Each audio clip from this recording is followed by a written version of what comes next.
पति की दो पत्नियां। प्रियंका रात के अंधेरे में हाथ में लोटा लेकर खेत में जा रही है। प्रियंका, अरे बाप रे बाप, कितना अंधेरा है, ये मैं कहाँ आ गई। इतनी बदबू आ रही है चारों तरफ से।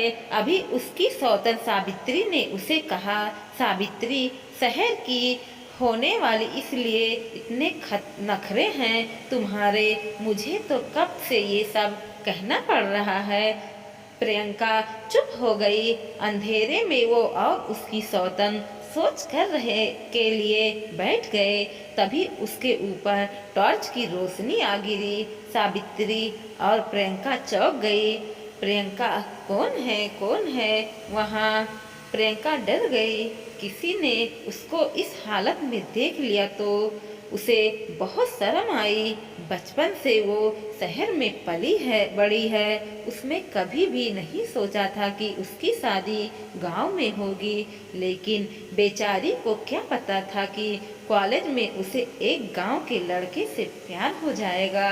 वो पहले दिन कॉलेज गई और उसी कॉलेज में राजीव का भी एडमिशन हुआ था। राजीव भी कॉलेज गया।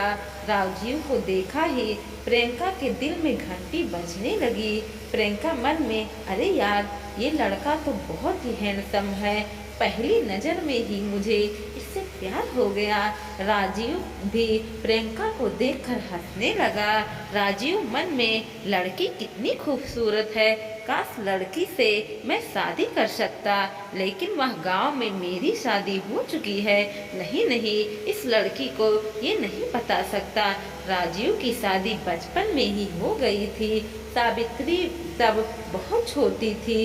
राजीव के गांव में ऐसे होता था, लड़के के साथ बचपन में ही शादी करा दी जाती ताकि बड़े होने पर उसका मन बाहर न लगे। लेकिन यहाँ तो राजीव का मन लग गया था।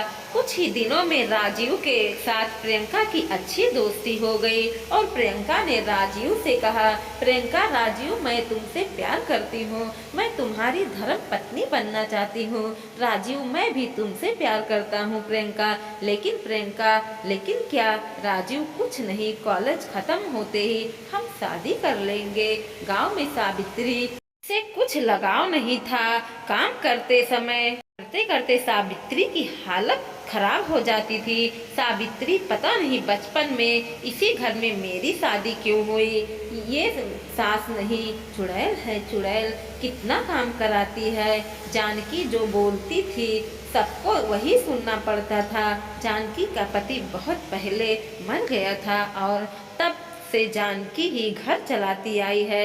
उसके पास बहुत सारे जमीन जायदाद भी हैं, इसलिए सिर्फ घर में ही नहीं पूरे गांव में उसका दावा था। राजीव को शहर में पढ़ाने के लिए अपनी माँ को बहुत मनाना पड़ा और शहर जाते ही प्रियंका से प्यार में डूबने लगा। ऐसे ही 3 साल बीत गए और राजीव ने प्रियंका से शादी कर ली। प्रियंका, राजीव, अब मुझे बहुत घर ले चलो ना, मुझे गांव बहुत पसंद है। प्रियंका बहुत खुश थी, लेकिन राजीव के मन में चिंता के काले बादल छा गए थे। राजीव, अरे यार, अब क्या करूं? दूसरी शादी कर ली है, मैं अब क्या ही कर सकती है, ले चलती हूँ इसे गांव में। राजीव प्रियंका को लेकर गांव चला गया। जाते जाते शाम हो गई। राजीव ने अपनी माँ को बुलाया, राजीव, माँ, दरवाजा खोलिए माँ। जानकी ने दरवाजा खोला। सावित्री भी आई और प्रियंका को देखकर दोनों चौंक गए। जानकी, ये क्या है बेटा? ये लड़की कौन है और इसके गले में मंगलसूत्र क्या है? राजीव, वो असल में राजीव ने सब कुछ बताया। जानकी और सावित्री दोनों गुस्से हो गए। राजीव शादीशुदा था, ये जानकर प्रियंका भी बहुत गुस्सा हो गई। प्रियंका, तुमने मुझे धोखा दिया राजीव, तुमने मुझसे झूठ बोला है। राजीव, नहीं प्रियंका, मेरी बात तो सुनो। राजीव ने प्रियंका को समझाया कि वो सावित्री से प्यार नहीं करता और सावित्री के साथ उसकी शादी बचपन में ही हो गई थी। तब जाकर प्रियंका ने रोना बंद किया। जानकी ने प्रियंका को स्वीकार कर लिया, लेकिन तभी प्रियंका का पेट दर्द करने लगा। प्रियंका, राजीव तुम्हारा बाथरूम किस तरफ है? राजीव, बाथरूम तो नहीं है प्रियंका। नहीं है मतलब? मुझे शौच करने जाना है। तुम लोग शौच कहाँ करते हो? सावित्री, खेत में चलो, मैं तुम्हें ले चलती हूँ। ये सुनकर प्रियंका को जैसे हार्ट अटैक ही आ गया। प्रियंका, खेत में मतलब मुझे भी खेत में जाना होगा? सावित्री, हाँ, अब गांव की बहू बनकर आई हो तो इतना तो करना ही होगा। ये तो तुमको पहले ही सोचना चाहिए था। जानकी, बड़ी बहू ले जाओ इसे खेत में। सावित्री प्रियंका को खेत ले गई। चारों तरफ अंधेरा ही अंधेरा था। प्रियंका को बहुत डर लग रहा था। प्रियंका, मुझे बहुत डर लग रहा है दीदी। सावित्री, पहली बार है ना, इसलिए धीरे धीरे आदत पड़ जाएगी। अब कपड़े उठाकर बैठ जाओ। सोच खत्म होने के बाद इसे लेटे के पानी से धो लेना। प्रियंका ने जैसे तैसे करके सोच कर लिया, लेकिन उसे बहुत ही गंदा लगा। वो दोनों लौट आए। रात को प्रियंका ने राजीव से कहा, प्रियंका सुनो, क्या घर में एक सोच नहीं बन सकता? राजीव, अरे नहीं नहीं, ये गलती से भी माँ के सामने मत करना, वो बहुत गुस्सा हो जाएंगी। प्रियंका, लेकिन क्यों? इससे गुस्सा होने वाली क्या बात है? राजीव, वो सब गंदे काम घर में क्यों करना? घर अपवित्र हो जाएगा। इससे अच्छा बाहर करके आओ। सुनकर प्रियंका को बहुत बुरा लगा। तभी सावित्री वहां आई और बोली, सावित्री, अरे मेरी शौतन, कितनी मासूम है तू। इस गांव में ऐसा ही होता है। प्रियंका दीदी, क्या आपको इससे तकलीफ नहीं होता? सावित्री, तकलीफ तो होता है, लेकिन क्या करूं? छोड़ ये सब, सुन, मैं सुबह 4 बजे सूरज उठने से पहले तुझे बुलाने आऊंगी। फिर दोनों मिलकर सोच करने चलेंगे। प्रियंका सो गई। उसे पूरी रात नींद नहीं आई। 4 बजे सावित्री प्रियंका को बुलाए और दोनों सोच करने चले गए।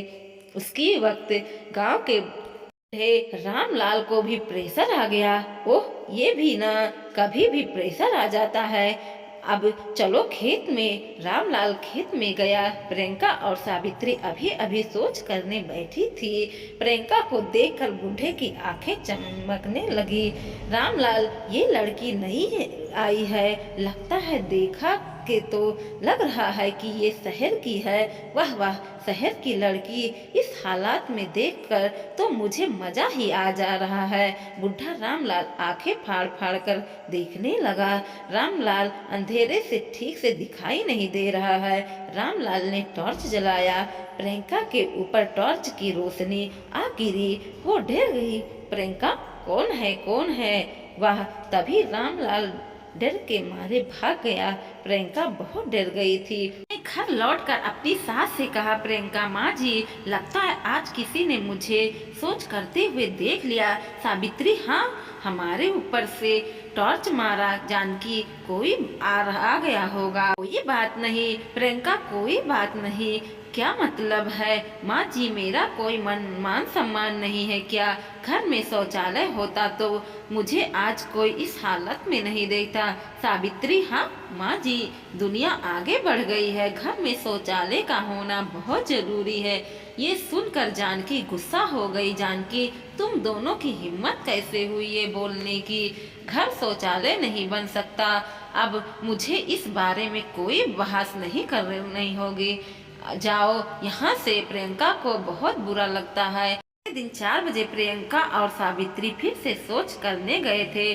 फिर से रामलाल वहाँ गया। रामलाल, ओह, क्या नजारा है! ऐसा नजारा अब हर रोज देखने को मिले। बाद से हर रोज रामलाल चोरी छुपे देखने लगा। उसकी नीयत खराब थी।